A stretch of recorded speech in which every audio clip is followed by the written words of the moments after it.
शिक्षणाने माणूस प्रगल्भ होतो. म्हणजे की डॉक्टर बाबासाहेब आंबेडकरांनी सांगितलं, उच्च शिक्षित व्हा, शिका, संघटित व्हा. त्याप्रमाणे तुम्ही शिक्षण घ्या. तुमची नक्कीच विचार प्रक्रिया हो वाघिणीचं दूध आहे आणि ते जो माणूस पेईल तो गुरगुरल्याशिवाय राहणार नाही. ते मला एकदम प्रॉपरपणे ते वाक्य एकदम बरोबर वाटतं. आणि तुम्ही शिक्षण घ्या, तुमची विचार प्रक्रिया एकदम प्रगल्भ होईल. तुम्हाला आयुष्यात कुठेही खडतर वाट सापडली त्यावरून चालत राहा. कारण की मला वाटतं की संघर्षाला पर्याय शोधायचा नसतो.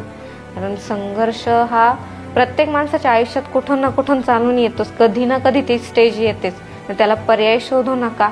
आणि जरी तुम्हाला वाटलं की आपण एवढा संघर्ष केला पण त्याचा आपल्याला जो मोबदला भेटलाय तो आपल्या मनासारखा नाही, तरी पण तो मोबदला आपल्याला आयुष्यभर सुखाने समाधानाने जगण्याची हमी देत असतो. म्हणून संघर्षाला पर्याय शोधू नका.